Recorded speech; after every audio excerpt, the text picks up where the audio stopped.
Planning is the critical first step in the microgrid development process.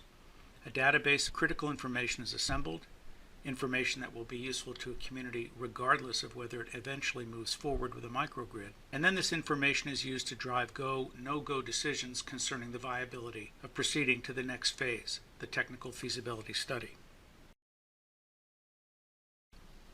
There are 5 key steps in the microgrid planning process: project initiation, preliminary site identification, first level screening, second level screening, and then the creation of a microgrid development plan, assuming that the planning phase results in a go for a project development. As might be expected, the first step in planning for a microgrid is project initiation. We would recommend that any stakeholders who will be involved in these early phases of the project review the Microgrids Academy online. Then a project champion needs to be designated, someone who will continue to marshal and move the project forward through the various stages that follow. The next step is to create a preliminary list of facilities that could logically connect to a microgrid and provide benefits to the community considering developing a microgrid. A preliminary locating of these facilities on a map, as simple as using pushpins, should be initiated, and then a suite of internal stakeholders, primarily within the mayor's office and other offices of local government, should be identified to take on this first phase of the project. The next planning step is to expand the preliminary site identification activity undertaken during the project initiation phase.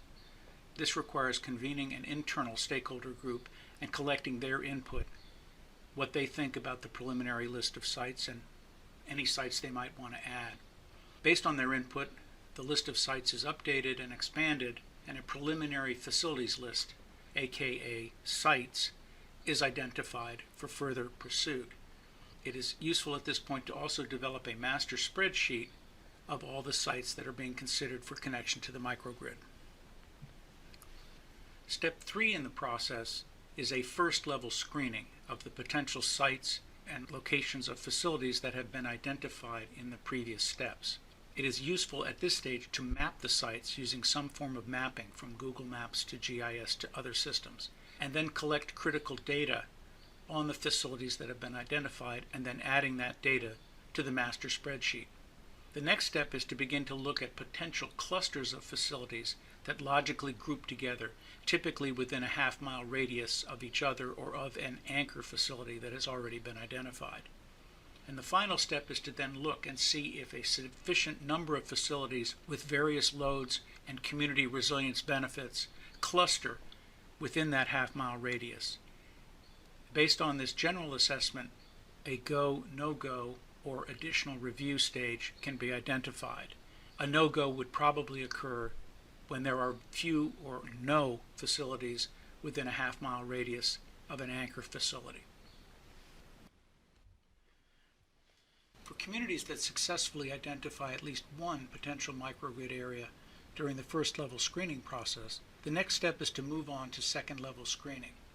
The objectives of this phase are to engage with external stakeholders for the first time, some of which may already be identified to be within the microgrid clusters, others of which may not be, to gauge their interest in and commitment to the microgrid development process, and, as necessary, identify any new sites that should be added to the maps and the master spreadsheet for the project, like the 3 new sites marked in red on the slide.